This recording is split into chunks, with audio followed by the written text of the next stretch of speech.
Bonjour à tous. Aujourd'hui, on s'attaque à un sujet sérieux, une véritable urgence vétérinaire chez le chat, le piothorax.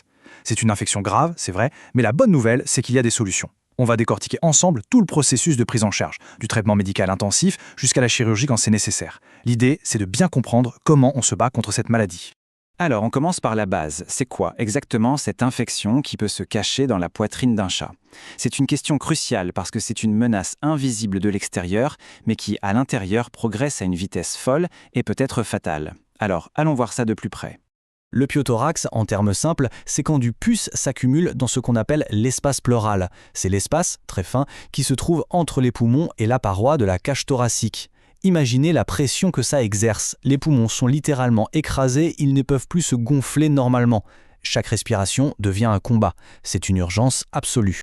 Ok, première partie, on va essayer de comprendre cette menace qui vient de l'intérieur. Comment est-ce qu'une infection aussi sévère peut bien se développer comme ça, en silence, dans le thorax d'un chat?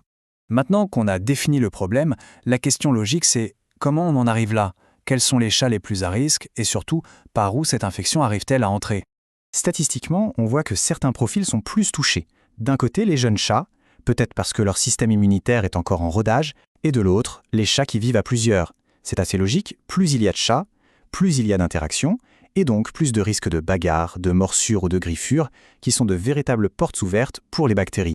Et là, on arrive à la cause la plus fréquente, et franchement la plus surprenante, un simple épillé. Oui, ce petit bout d'herbe sèche en forme de flèche.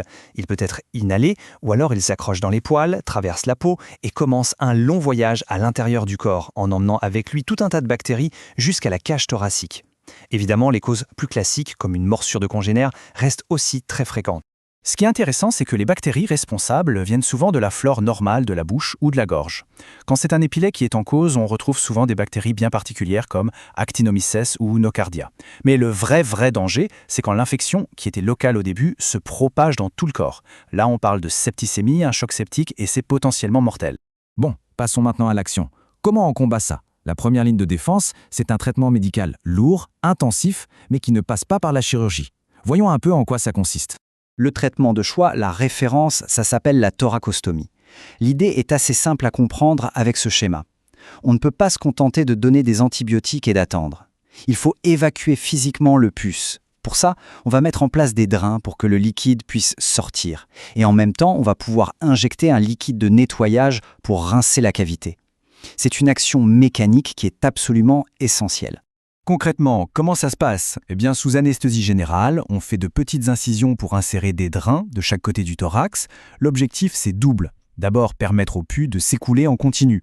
Et ensuite, pouvoir réaliser ce qu'on appelle des lavages. On injecte une solution stérile pour nettoyer, diluer l'infection et évacuer un maximum de débris et de bactéries. Évidemment, le drainage seul ne suffit pas. En parallèle, on démarre une antibiothérapie massive. Et le mot le plus important ici, c'est cibler. On envoie un échantillon du pus au laboratoire pour savoir précisément quelle bactérie est en cause et à quel antibiotique elle est sensible.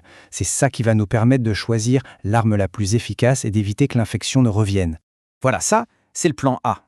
C'est un traitement puissant, mais parfois, ça ne suffit pas. Et c'est là que l'histoire prend un autre tournant. Cette question nous amène tout droit vers l'option chirurgicale. On entre maintenant dans le moment où il faut prendre une décision critique. Il y a des situations bien précises où le traitement médical se heurte à un mur. Et dans ces cas-là, seule la chirurgie peut débloquer la situation. Ce schéma, c'est un peu l'arbre de décision du vétérinaire. Si, malgré le drainage, les lavages et les bons antibiotiques, l'état du chat ne s'améliore pas, il faut passer à la chirurgie. En gros, il y a 3 raisons principales à cet échec. Soit le liquide est devenu impossible à drainer, soit il y a une cause sous-jacente qui continue d'alimenter l'infection, comme un corps étranger. Le premier gros problème, c'est ce qu'on appelle le cloisonnement. L'infection, en quelque sorte, pour se défendre, elle va créer des barrières, des cloisons de fibrine, comme on peut le deviner sur cette échographie.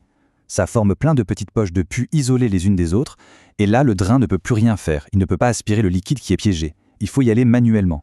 Le deuxième cas de figure, c'est la présence d'un corps étranger tenace. Si un épier est à l'origine de tout ça, on aura beau drainer et donner des antibiotiques, tant que l'épine est dans le pied, l'infection reviendra encore et encore. Et souvent, il n'y a que la chirurgie, en explorant directement, qui permet de trouver ce petit coupable et de le retirer. La solution chirurgicale, l'artillerie lourde, c'est la thoracotomie. Là, on change complètement d'échelle. C'est une chirurgie à thorax ouvert. On ouvre la cage thoracique pour avoir un accès direct et visuel à tout l'espace pleural. Les objectifs sont clairs. Tout explorer, chercher et retirer un éventuel corps étranger, casser toutes les cloisons et nettoyer de fond en comble. Allez, pour que tout soit bien clair, on va faire une petite synthèse de tout ce parcours de soins qu'on vient de voir. Finalement, la stratégie se résume assez bien avec ces 3 points. On a la thérapie de première intention, les drains, le lavage, les antibiotiques. Si ça ne marche pas, on passe à la chirurgie de sauvetage, la thoracotomie. Et puis, ici, il y a ce cas un peu à part qu'il faut mentionner, le chylothorax, qui demande une approche encore différente. Juste un mot rapide pour ne pas tout mélanger. Le chylothorax, ce n'est pas du pus qui s'accumule, mais un liquide lymphatique appelé le chyle. La cause n'est pas infectieuse. Le traitement est donc très différent et quasi exclusivement chirurgical, avec des techniques bien spécifiques comme la ligature du canal thoracique pour stopper la fuite. C'est une autre maladie, mais qui se passe au même endroit. On termine avec la question qui, finalement, est la plus importante. Maintenant qu'on voit bien le cheminement possible, du traitement médical à la grosse chirurgie, est-ce que le fait de détecter la maladie tôt change vraiment la donne ? La réponse est un immense oui. Le piothorax est une véritable course contre la montre. Plus on attend, plus l'infection s'installe, plus elle crée ses cloisons, et plus on s'oriente vers une chirurgie lourde. Au bout du compte, notre meilleure arme face à cette menace silencieuse, c'est la vigilance.